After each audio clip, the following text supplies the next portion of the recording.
Hey everybody, welcome to day 7 of our Fall Back to Feeling Good 31-day challenge.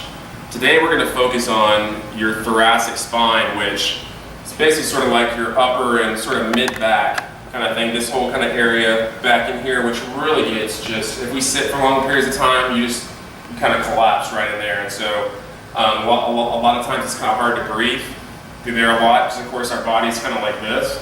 And so we're going to kind of unwind all of that. So basically your posture is better, you can breathe easier, and basically you're spending less energy really just trying to breathe basically. So how we're going to do this is you're going to basically, my arms are a little short, my wife's going to love that I've mentioned that, she always makes fun of my short arms, but what we're going to do is you're basically going to take your hand and you can basically kind of feel like where your spine is and basically your scapula is this big bone over your shoulder back here.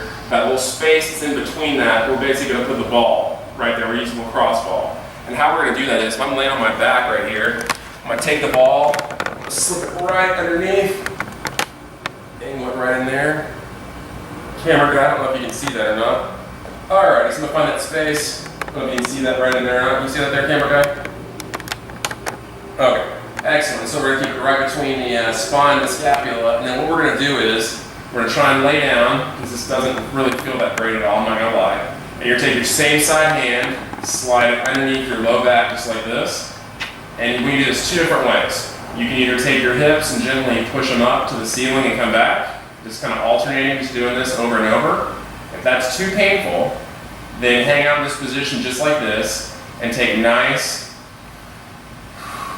deep breaths into the ball for about 3 minutes on each side. So it's totally up to you, depending on how much attention you need to that. If basically you're someone who's never done that before, then probably just taking deep belly breaths for 2 to 3 minutes on each side is probably enough. If you're not that tight in there, then basically I would try lifting your hips just a little bit to create some more tension into that area and opening up your thoracic spine.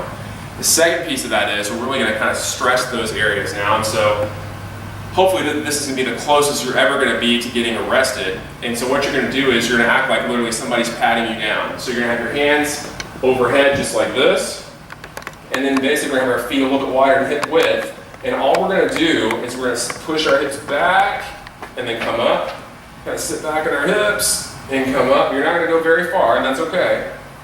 The hips go down just like that and come up, and then basically like once you get in the bottom position, we're going to add a little side-to-side movement, and then we're going to add a little rotation as well. So we're going to try and do that for about 3 minutes in basically that position, 2 to 3 minutes depending on how long you can hold that spot. And the goal is to do about 3 reps in each direction continuously for 2 to 3 minutes. So obviously, don't stand like this against the wall and try and move down.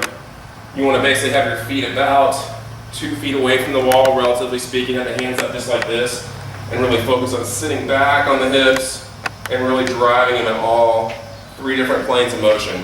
The cool thing about this is we're not actually stretching the hips, we're not doing any of that, doing this stretch. We're actually stretching the thoracic spine, the part that we're really focusing on right now, because even though we're isolating it right there, we're actually using the hips to create motion through our thoracic spine. So basically those of y'all that have issues with trying to reach overhead, it just hurts. Like your arm just kind of gets right here, it just feels horrible.